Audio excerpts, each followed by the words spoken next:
Bonjour à toutes et à tous.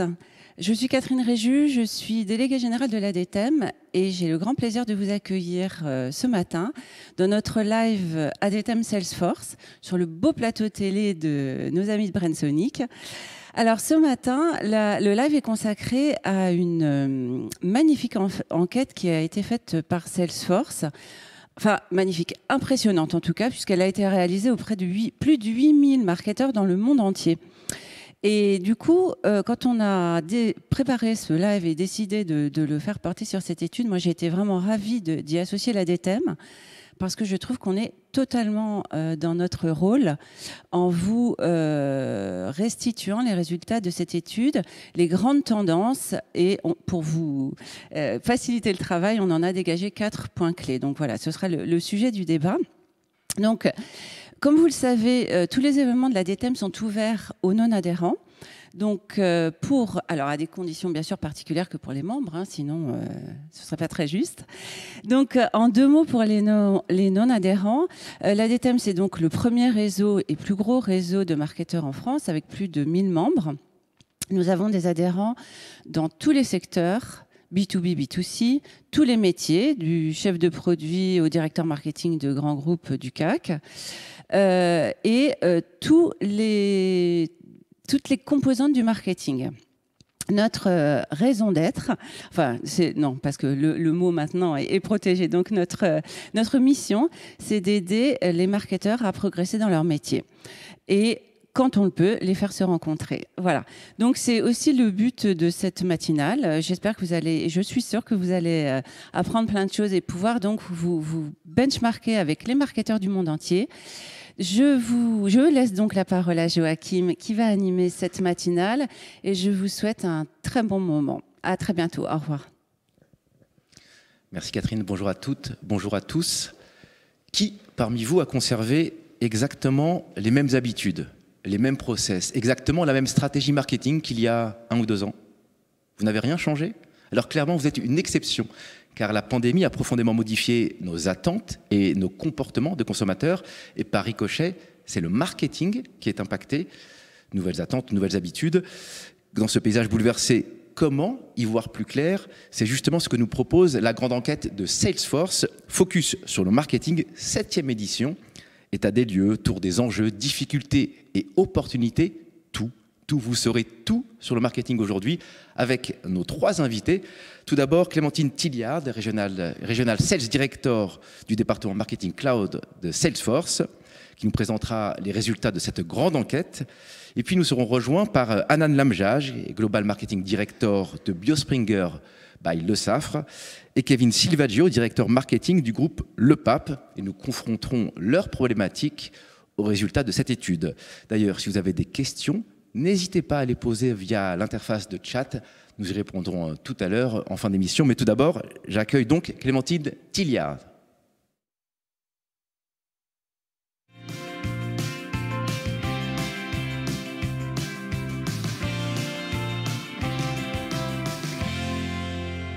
Bonjour Joachim. Vous êtes avec nous aujourd'hui. Focus sur le marketing. La 7e édition vient de sortir et franchement, c'est déjà un classique. Oui, un classique, c'est un baromètre en fait, c'est une étude sur les grandes tendances du marketing qui est reconduite chaque année.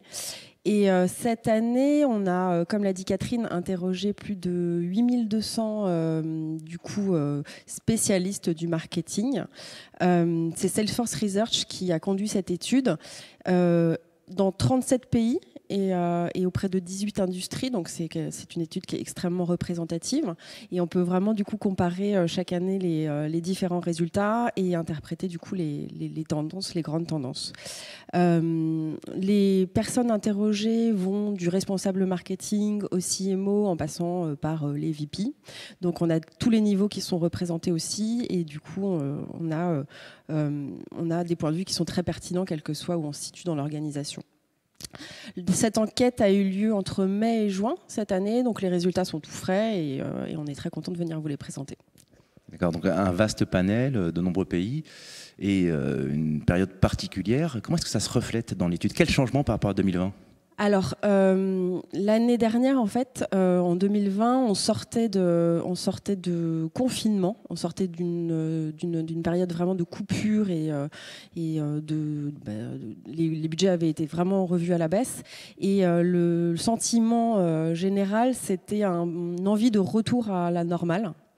Et là, en fait, au bout de 18 mois après le début de la pandémie, et j'espère bientôt sa fin, du coup, on sait qu'on ne reviendra plus à l'ancien monde. Et on pourrait croire que les marketeurs accueillent mal ce changement. Au contraire, loin de se sentir abattus, ils ouvrent en fait cette nouvelle ère avec beaucoup d'optimisme et de détermination. Donc, parmi les 2 grandes priorités des marketeurs cette année, on retrouve donc l'innovation et l'engagement client en temps réel. C'est dans l'ADN du marketing, de la fonction marketing, que d'innover. Mais en fait, l'innovation, quand on est en 2021 et quand on était en 2018, c'est pas du tout la même chose. La vision du temps réel non plus, d'ailleurs. Et donc, cette année, on voit également apparaître, et là, vous le voyez sur cette slide, de nouvelles priorités et défis, comme la collaboration, du haut télétravail, évidemment, ou encore le besoin de créer des parcours clients cohérents, quel que soit le canal. D'accord. Alors, parmi les priorités, il y a aussi, les enseignements plutôt de l'étude, le digital intensifie le marketing. Alors, tout un chacun peut constater la forte accélération des usages numériques, à la fois côté consommateur et bien sûr côté entreprise. Comment est-ce que ces changements se traduisent? Ils se traduisent, je crois, très fortement dans cette étude. Très très fortement. Donc, on a aujourd'hui dans les répondants 89% qui affirment que leur mix a évolué. Et 90%, donc la quasi-totalité des spécialistes marketing qui affirment que leur stratégie d'engagement digital a changé depuis le début de la pandémie. Donc, le mix a évolué massivement vers les canaux digitaux, vers les réseaux sociaux, vers la vidéo, évidemment, qui sont devenus essentiels, mais aussi en testant d'autres formes d'engagement. On peut citer on cite notamment dans l'étude les événements virtuels ou hybrides. On a tous testé ce type d'engagement. Les podcasts qui montent en puissance aussi. Pourquoi? Évidemment parce que le consommateur a changé, oui. Les consommateurs passent de plus en plus de temps en ligne et c'est pas quelque chose qui est prêt de changer. Donc c'était déjà vrai avant, ça a accéléré de façon très très forte et c'est une nouvelle donne avec laquelle ils doivent composer. D'accord. D'autant que vous dites que les consommateurs passent de plus en plus de temps en ligne, ils ont aussi de nouvelles attentes. 69% des clients affirment que les entreprises devraient proposer de nouvelles façons d'obtenir des produits et des services, c'est ça ? Oui, en fait, les attentes des consommateurs en ligne depuis la pandémie, elles ont changé, mais vous et moi, on a aussi envie qu'une marque nous considère comme une seule personne et nous adresse des messages complètement personnalisés, quelle que soit la façon dont on se connecte et l'endroit sur lequel on se connecte. C'est un peu des expériences aussi sans couture dont on fait l'expérience chaque jour avec Amazon ou avec Netflix. Et aujourd'hui, cette expérience client, elle est aussi importante que les produits et les services que les entreprises nous proposent.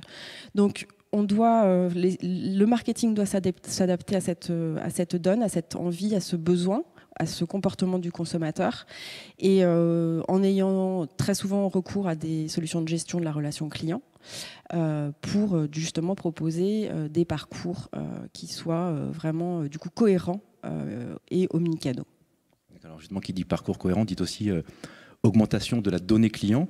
Et on constate une multiplication, voire une inflation de ces sources de données, aussi bien en B2C qu'en B2B. Ouais, c'est une des fortes tendances aussi qui ressort de cette étude. Alors le nombre de sources a connu une inflation, le nombre de sources de données marketing a toujours connu une inflation. C'est quelque chose qu'on entend, enfin moi j'entends depuis le début de ma carrière. Là, les sources de données qui sont utilisées en moyenne ont été revues à la hausse, quel que soit en fait le secteur, B2B ou B2C. Donc on est à 12 en moyenne et on prévoit que cette croissance ne s'arrête pas puisqu'il prévoit 15 sources de données en 2022. Plus de sources de données, c'est aussi plus de matière pour personnaliser l'interaction qu'on peut avoir avec son client. Donc c'est nécessaire. La donnée, c'est le fuel du marketing. 12 sources de données en B2B en moyenne et 9 en B2C, donc effectivement des chiffres très élevés. Alors, le corollaire, c'est non seulement l'importance du volume et du nombre de ces données, mais aussi leur qualité. Et c'est souvent là que le bas blesse, c'est ça ? Effectivement, alors le bas blesse d'une part parce que l'utilisation reste délicate et là c'est un des grands chiffres aussi.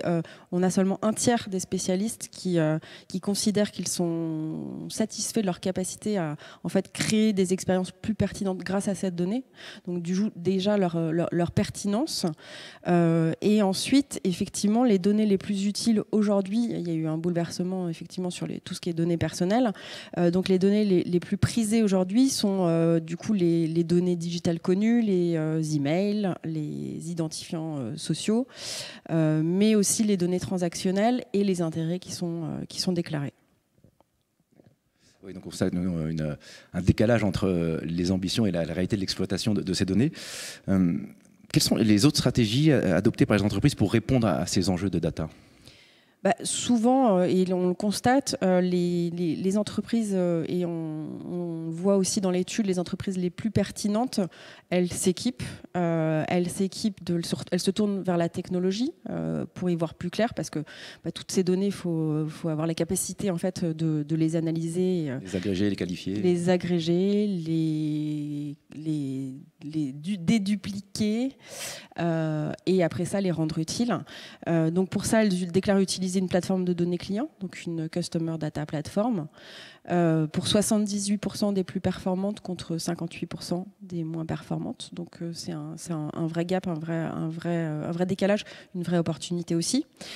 Sont effectivement ces solutions qui permettent de les utiliser après ça de façon adéquate, grâce notamment à l'intelligence artificielle et à des modèles de données qui vont du coup simplifier le travail du marketeur.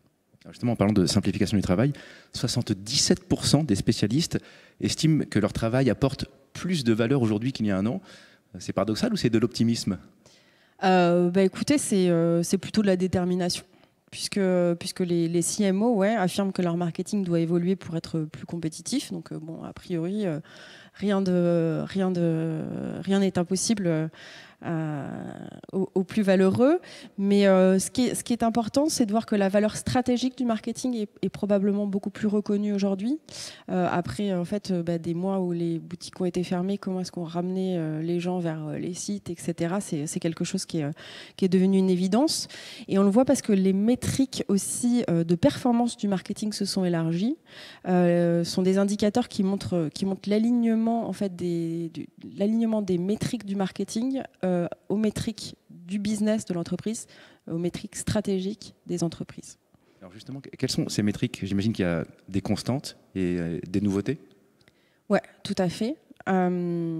Les principales métriques des marketeurs, ce qui ne change pas, c'est la principale métrique, c'est la satisfaction client.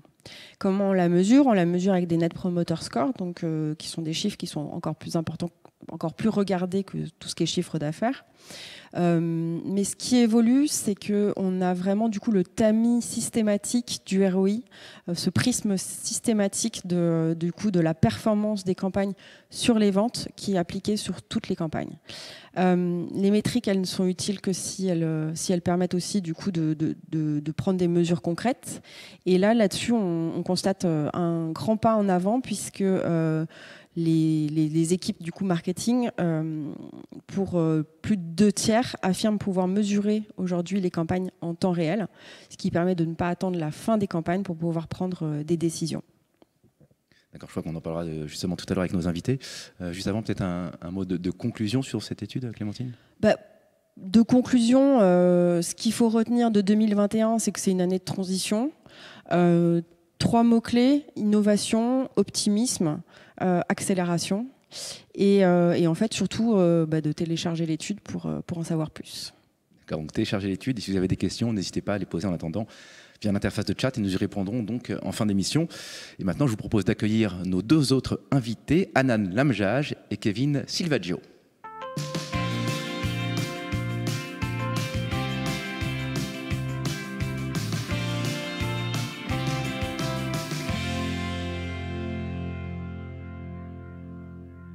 Parfait timing. Donc j'ai le plaisir d'accueillir sur ce plateau Hanan Lamjaj et Kevin Silvaggio. Bonjour, merci à tous les deux d'être avec nous. On va peut-être commencer par donner un peu de contexte. Est-ce que vous pouvez vous présenter? Bonjour Joachim. Alors, je m'appelle Hanan Lamjaj, je suis directrice marketing de la BU Biospringer, qui est une BU du groupe Le Saffre, qui est plus connue pour les levures boulangères. Et la BU Biospringer, plus spécifiquement, c'est du business B2B. Et en fait, on développe des ingrédients naturels issus de levures, fermentation de levure, qui permettent d'améliorer le goût des aliments. Donc on a vraiment comme credo le plaisir alimentaire et une alimentation plus saine, parce qu'on va permettre aussi de réduire le sel, le sucre par exemple. D'accord, totalement dans l'air du temps donc. Ouais. Kevin, à vous. Donc, Kevin Silvaggio, je suis responsable web marketing pour le groupe Le Pape. Donc, je m'occupe de 2 enseignes. L'enseigne Le Pape, qui est spécialisée dans la distribution d'articles de sport en ligne et en physique à travers notre réseau magasin, et de l'enseigne Ansel Marcel, qui elle est spécialisée sur le vélo urbain, également en e-commerce et en physique. Ok, très clair. Quels sont vos enjeux à tous les deux, peut-être Hanan, vos enjeux à la fois groupe et les enjeux des différentes marques du groupe? Alors les enjeux au niveau de la BU Biospringer, c'est d'avoir une stratégie qui va permettre de répondre à des enjeux justement à double vitesse. On a des enjeux court terme, de servir le client, d'avoir du contenu, de pouvoir aider les commerciaux à approcher, à avoir une approche client à valeur ajoutée à court terme avec le pipe de produits tel qu'on l'a. Et on a des enjeux plus long terme, notamment tout à fait ce que disait Clémentine, qui sont l'innovation. Et donc on doit faire coexister ces 2 enjeux qui demandent des efforts différents et qui sont travaillés sur des échelles temps différentes. Voilà. On a aussi beaucoup retravaillé sur notre mission. Le confinement a aussi permis ce temps de travail de fond sur beaucoup de sujets de fond qu'on a travaillé en co-construction, et donc on a aussi lancé une nouvelle identité de marque qui a été faite de manière collaborative et qui permet aussi d'amener les équipes sur une direction commune. D'accord, on en parlera tout à l'heure. Kevin, vous avez la chance d'être sur des marchés en forte croissance, mais il y a quand même des challenges, j'imagine? Oui, il y a bien évidemment des challenges.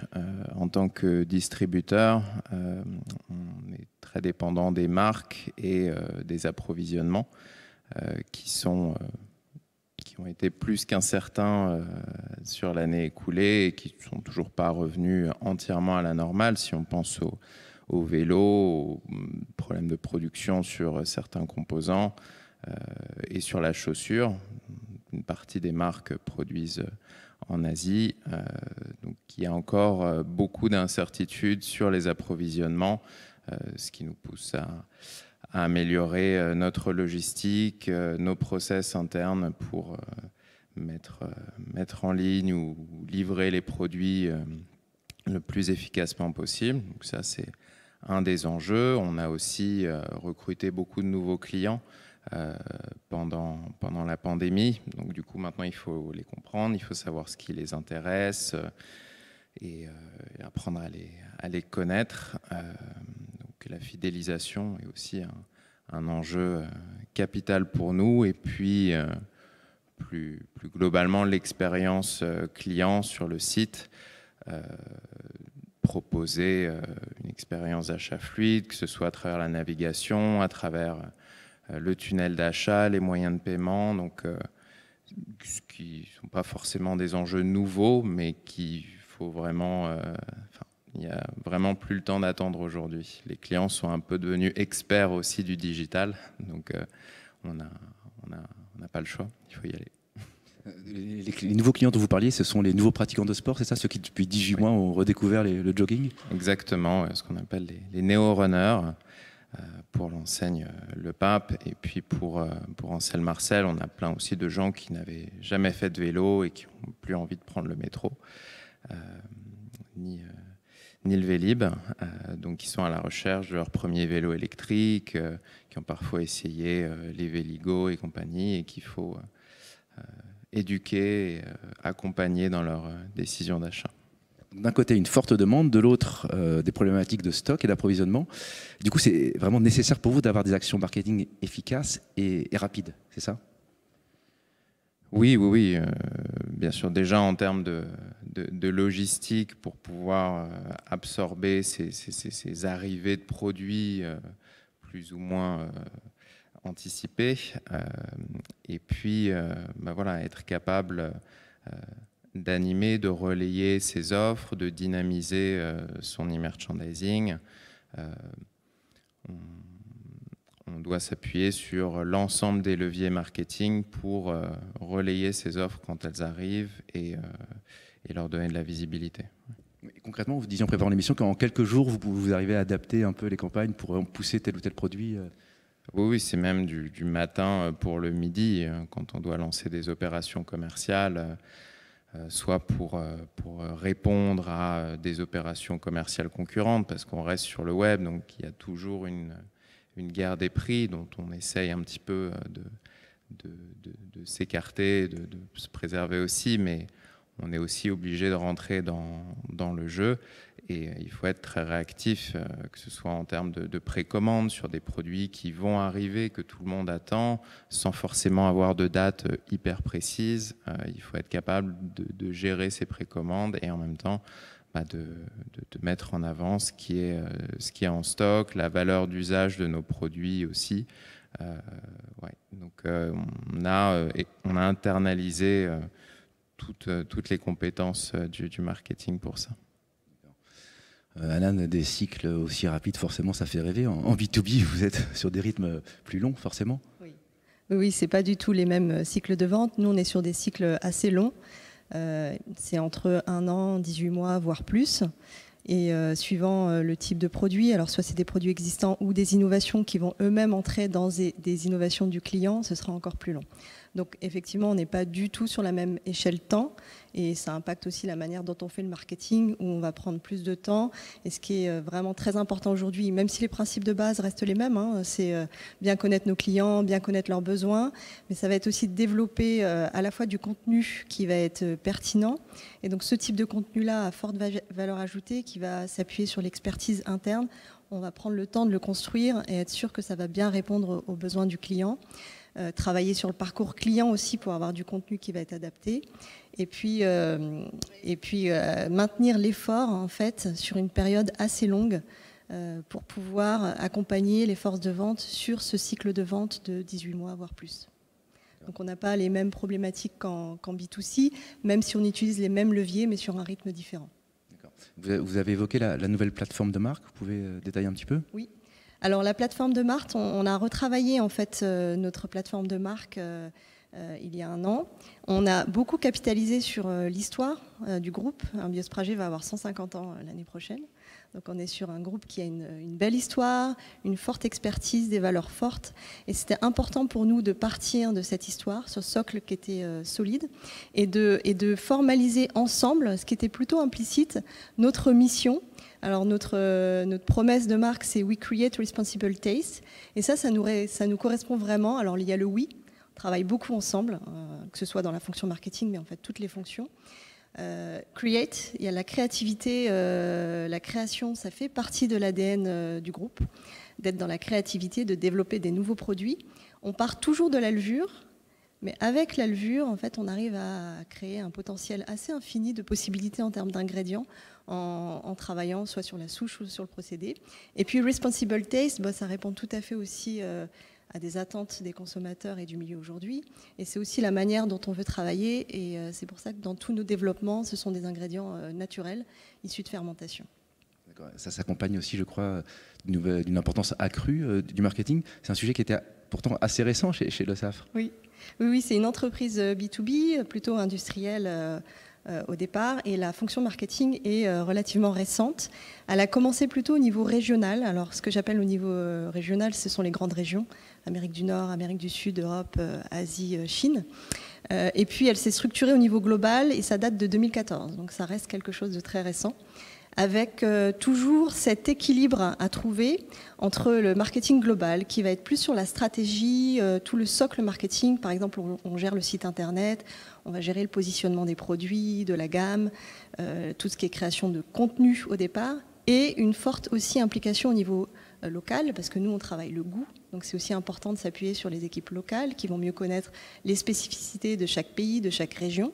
Et donc c'est toujours cet équilibre entre le global et le régional sous forme de coordination. On est vraiment en coordination et en co-construction, toujours avec un appel plutôt stratégique au niveau global, une adaptation au niveau local.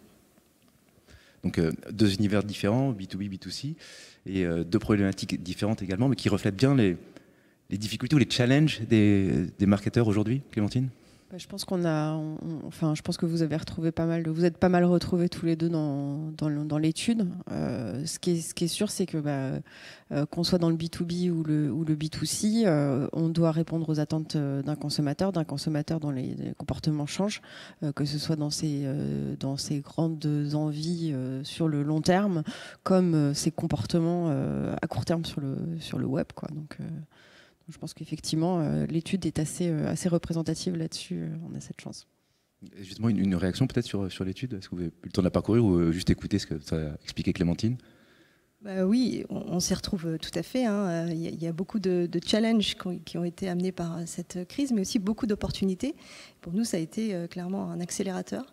On a pu mettre en place beaucoup plus de choses, être beaucoup plus en stratégie. Et en fait, c'est comme si on passait de support d'aide à la vente à vraiment une réflexion beaucoup plus stratégique et en partenariat avec les commerciaux pour définir quelle va être la stratégie, quel va être le meilleur moyen d'y aller.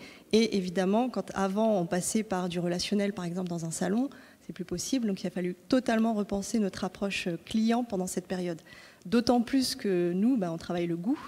Il faut quand même à un moment que le client puisse goûter les produits. Donc il y a une belle réflexion qui a été faite en équipe pour voir comment on fait pour à la fois travailler tout l'aspect approche client, les clients à retenir, et puis travailler tout l'aspect prospection, et arriver à cette étape où on va rentrer dans ce qui est notre métier, travailler le goût et l'aliment. Donc oui, c'était une opportunité. Oui. Goûter à distance, c'est pas encore possible. Kevin, vous, quel changement chez Le Pape depuis ces 18 mois? On peut vraiment parler d'accélération. Je ne pense pas que les fondamentaux aient changé en termes de chantier sur le web, que ce soit l'expérience client, la fidélisation, le e-merchandising. C'est des sujets qu'on travaille depuis des mois, voire des années. Mais voilà, comme je le disais, pendant la pandémie, les clients ont vraiment été obligés ou en tout cas encouragés à commander sur le web, à voir plein de sites différents ou à aller que sur un seul site et connaître une seule expérience d'achat. Ils vont être très exigeants par rapport à tout ce parcours-là. Donc il a vraiment fallu se spécialiser encore davantage en intégrant de nouvelles expertises dans l'entreprise pour aller plus loin sur chacun des leviers. Sur le CRM, on avait l'année dernière construit un nouveau CRM avec Salesforce. Et cette année, il nous a fallu vraiment mettre en place tous les nouveaux parcours, apprendre à travailler la donnée, à la cleaner, à consolider différentes sources de données aussi. Sur la démultiplication des sources de données, on s'y retrouve totalement. Donc tout ça, c'est pour le CRM. Ensuite, pour tout ce qui est e-merchandising, on a aussi beaucoup d'outils possibles qui parfois se chevauchent un petit peu les autres pour essayer de mesurer les interactions sur le site, travailler de la personnalisation, de la recommandation. Et on sent qu'il y a une très forte attente par rapport à tous ces outils et à toutes ces fonctionnalités. Mais il faut choisir, il faut faire les choses dans en compatibilité avec la RGPD et toutes ces notions. Donc voilà, c'est une accélération, c'est la prise en compte de plein de nouvelles données. C'est normal, on a plus de trafic, plus de clients, il y a plus de données et on a des clients de plus en plus exigeants qui vont nous attendre au tournant sur tous les leviers et qui veulent retrouver une expérience cohérente ou en tout cas une cohérence à chaque fois qu'ils nous voient quelque part et aussi entre le web et le retail. Justement encore sur cette exigence client, c'est quoi? Quelles sont leurs attentes exactement? Par rapport à notre typologie de clients, on va dire qu'on a une typologie de clients assez CSP+, pour nos deux enseignes, que ce soit avec le vélo urbain, on a des vélos assez premium, assez haut de gamme. Donc les clients qui sont parfois pas experts du vélo, c'est souvent des citadins qui achètent leur premier vélo électrique, donc ils vont rechercher des informations en ligne, mais il va falloir les rassurer sur tout un tas de services, de caractéristiques techniques, mais vraiment voilà aussi le côté service qu'il nous faut mettre en avant au-delà du produit. Je pense on sait bien mettre en avant nos produits, mais il faut travailler sur cette dimension, la valeur ajoutée du distributeur à travers notre communication web et retail également. Alan, on parlera tout à l'heure de cette valeur ajoutée, mais auparavant, j'aimerais qu'on revienne sur l'accélération également constatée chez vous depuis la pandémie. Oui, effectivement, ça a été l'opportunité d'accélérer. Alors, il y avait bien des choses qu'on avait commencé avant, par exemple le CRM qu'on a au niveau mondial et qui est le même pour toutes les équipes. Ça nous a beaucoup aidé pendant cette période de pandémie, d'avoir un CRM avec une base de données, même si on a aussi beaucoup profité pour nettoyer nos bases de données. On est une entreprise assez ancienne, donc on avait aussi besoin de mettre à jour nos données. Ça a été l'opportunité de le faire, de capitaliser aussi sur le temps qu'on avait sur des projets de ce type-là. On a mis en place aussi des outils d'inbound marketing. On a beaucoup travaillé le parcours client et le contenu à avoir avec les équipes régionales pour savoir qu'est-ce qu'il fallait développer comme contenu pour avoir du contenu sur tout le parcours. Et on a aussi mis en place des outils de type webinar, puisqu'évidemment, pendant cette période, il y a eu besoin de rentrer en contact avec les clients, avec des approches qui sont différenciées.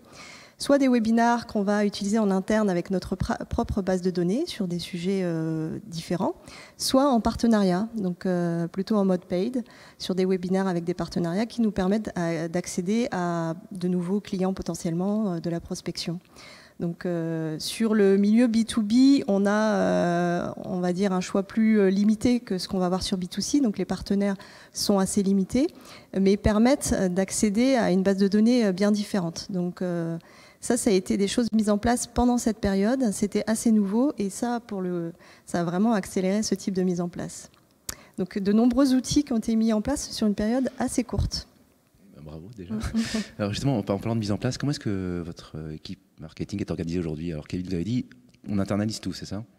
Oui, c'est ça. C'est un choix assez historique dans la société qui est vraiment d'internaliser les compétences parce qu'on considère qu'on a un positionnement particulier, une clientèle aussi assez spécifique et on a besoin surtout de réactivité.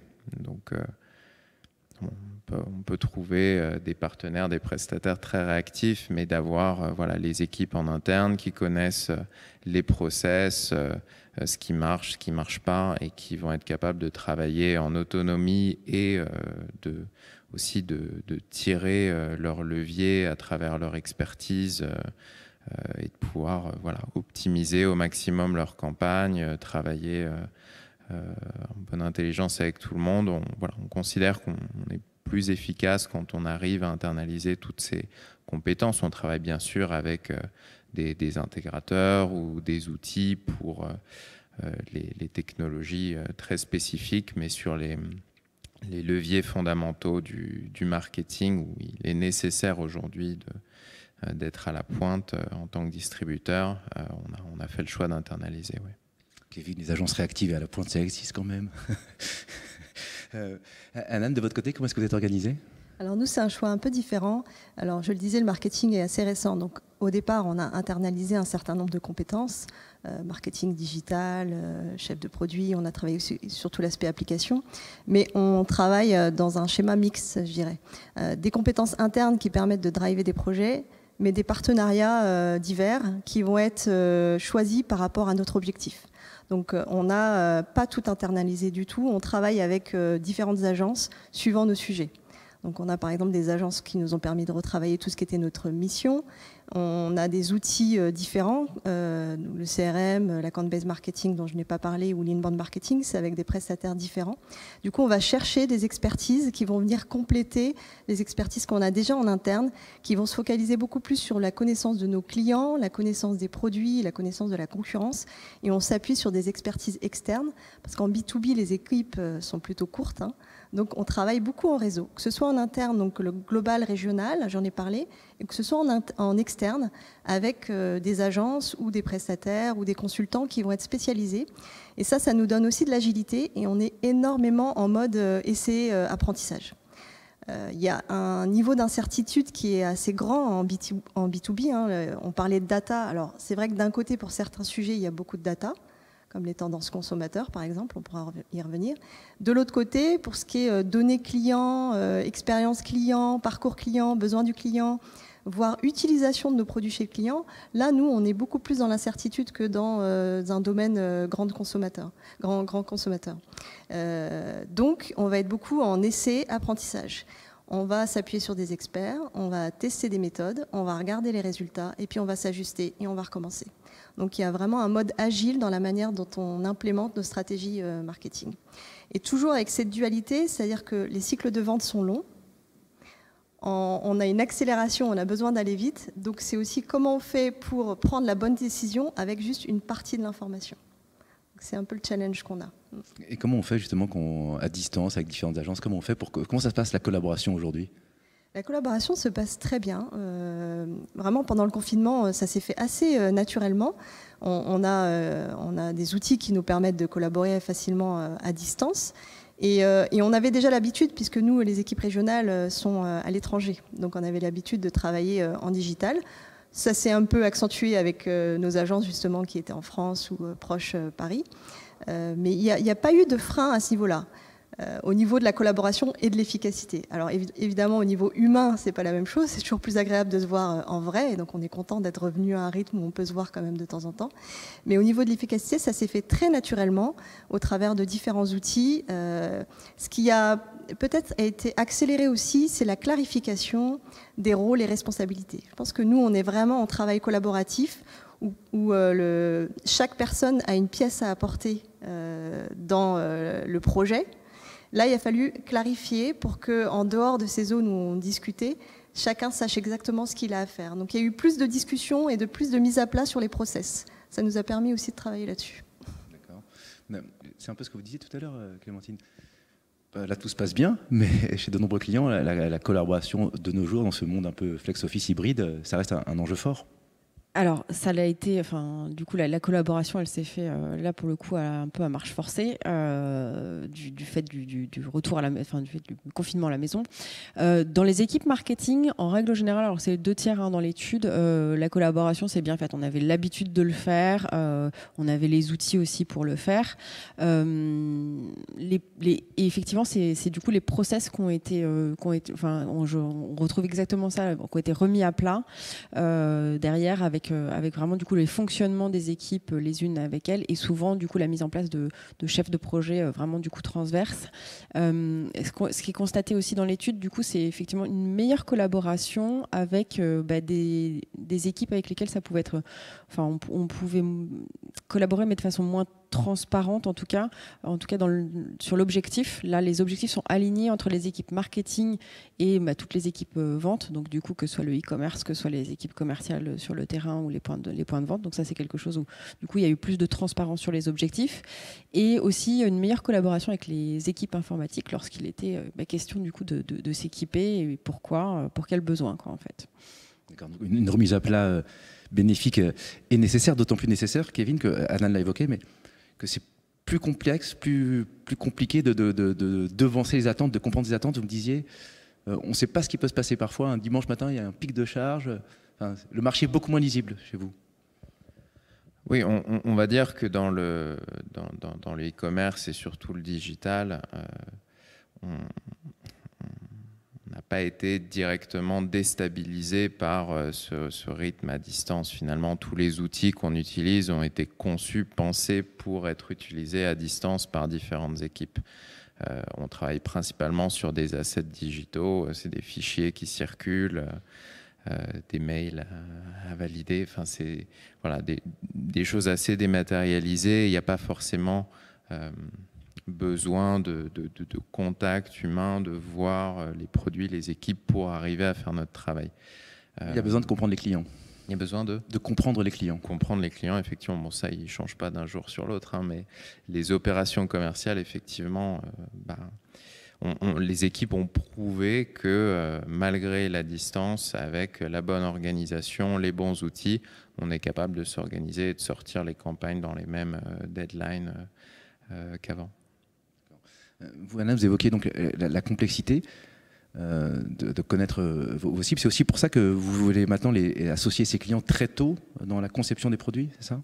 Alors c'est au niveau de l'innovation où on travaille beaucoup plus en amont que ce qu'on faisait auparavant dans la conception des produits, en toute transparence. Alors pas avec tous les clients, hein, c'est avec les clients stratégiques, mais l'idée effectivement, avec cette donne que le consommateur a des besoins de plus en plus complexes, qui peuvent changer assez vite, voire des fois des paradoxes dans les attentes.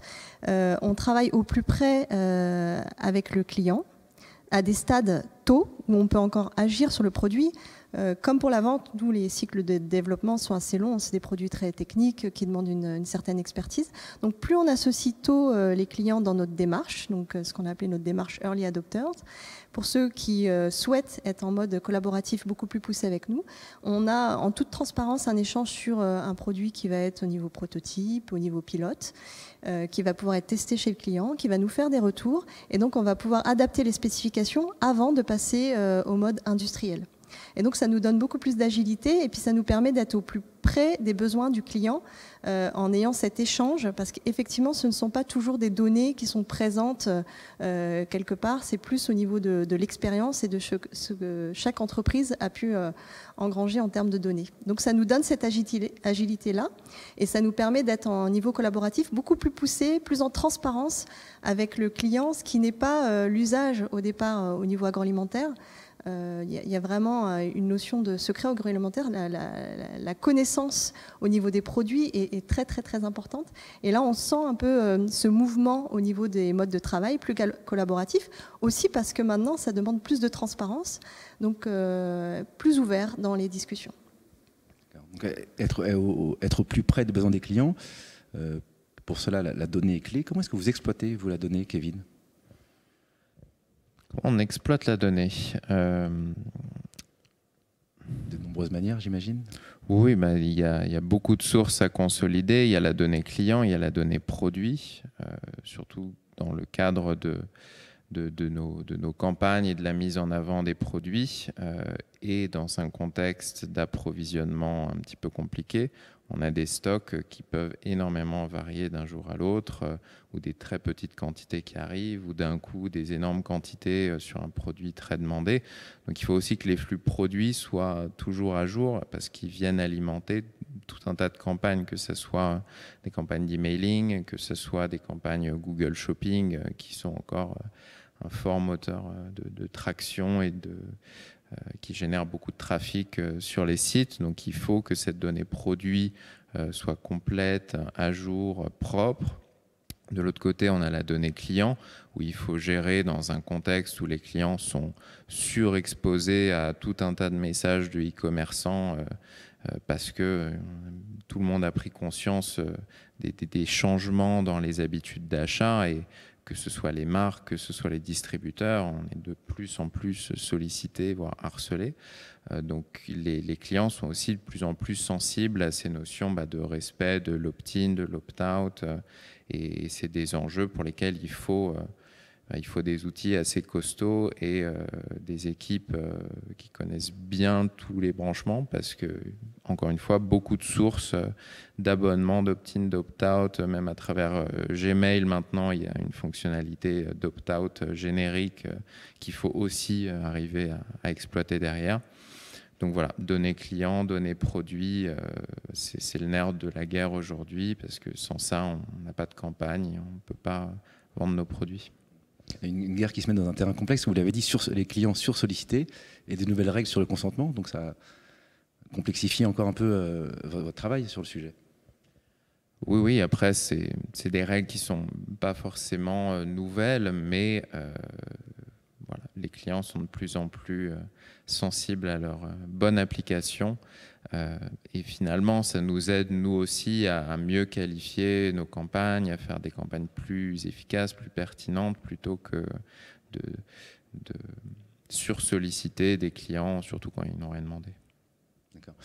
En matière d'exploitation des données, vous avez évoqué tout à l'heure la compte-based marketing. Alors pour vous, forcément, qui dit ABM dit exploitation des données.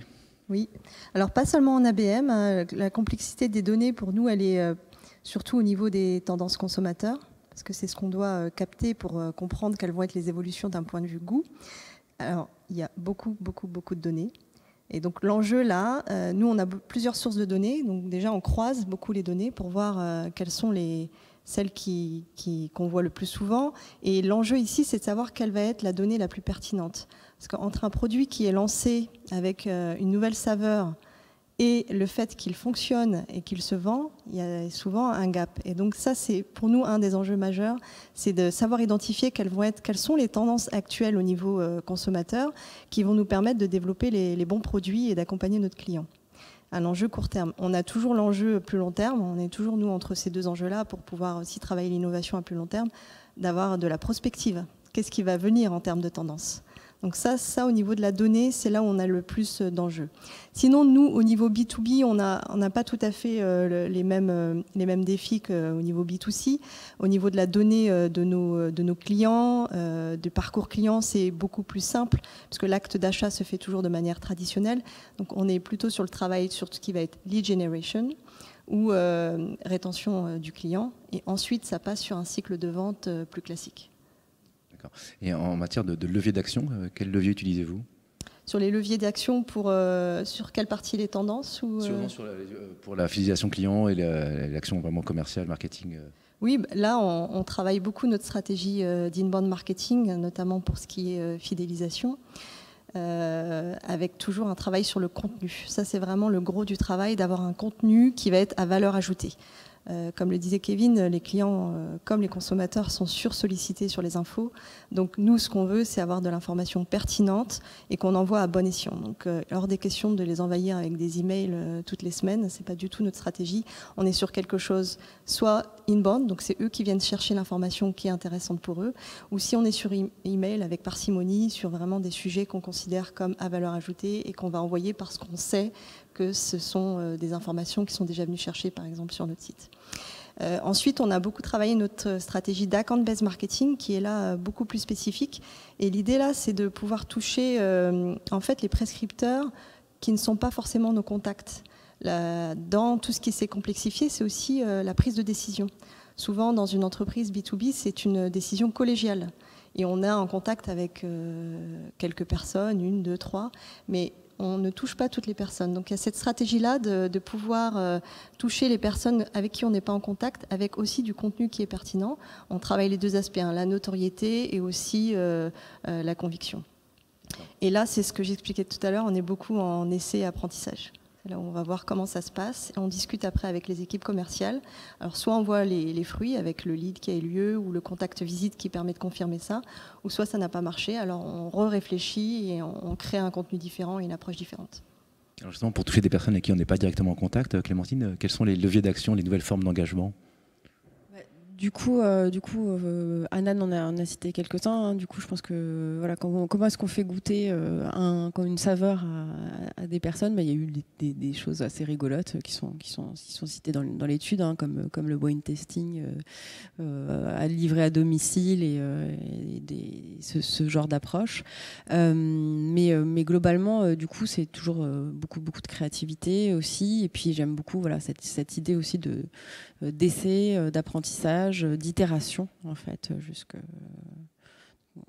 ce qu'on trouve, jusqu'à ce qu'on améliore vraiment les process. Clémentine évoquait tout à l'heure la nouvelle évaluation du marketing par rapport aux enjeux stratégiques de l'entreprise.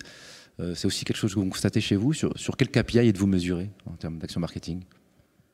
Nous, en tant que distributeur, on évalue la pertinence de nos campagnes et de nos actions par rapport au chiffre d'affaires, par rapport à la marge. Voilà, c'est c'est assez classique finalement. Ce qui s'est peut-être rajouté un petit peu, qui a pris davantage de poids dans nos différents KPI, c'est le trafic. Parce qu'on a aussi, notamment sur notre enseigne Ancel Marcel, un très fort objectif de drive to store. Et pour faire du drive to store, il faut d'abord faire du drive to website. Donc, dans un contexte où les flux magasins sont assez changeants, assez imprévisibles et fortement dépendants des campagnes marketing, c'est très important d'avoir des campagnes qui ne visent pas seulement la conversion, mais qui visent aussi à générer un trafic qualifié sur le site et à rediriger ensuite vers les bons produits dans les bons magasins, parce que ça reste in fine le but, notre but, d'amener les clients en magasin sur l'enseigne Ancel Marcel. D'accord. On a beaucoup parlé de vos enjeux, vos challenges, mais peut-être qu'on pourrait évoquer aussi vos réussites. Je sais qu'elles sont nombreuses. Anan, peut-être, réussite J'en parlais, effectivement, on a réussi à mettre en place beaucoup d'outils en peu de temps, des outils qui permettent une grande flexibilité, parce que nous, on est sur des équipes assez courtes qui ont besoin de travailler sur des sujets divers. Donc, on a mis en place le CRM, l'inbound marketing, l'account-based marketing, du travail collaboratif sur tout ce qui est création de contenu, remise à plat de la plateforme de marque. Donc il y a eu beaucoup de mouvements aussi en interne et beaucoup d'accompagnement parce que quand on est dans le changement, il faut aussi être beaucoup dans l'accompagnement. Donc c'est aussi un temps précieux qu'on prend à chaque fois qu'on met en place quelque chose, d'accompagner. On a aussi une plateforme d'e-learning par exemple, mais dans le rôle en tout cas de l'équipe globale, il y a beaucoup de temps d'accompagnement, de mise en place et d'adaptation, parce que l'idée c'est vraiment ça, de rester en coordination et de capitaliser aussi sur toutes les connaissances qu'il y a au niveau régional.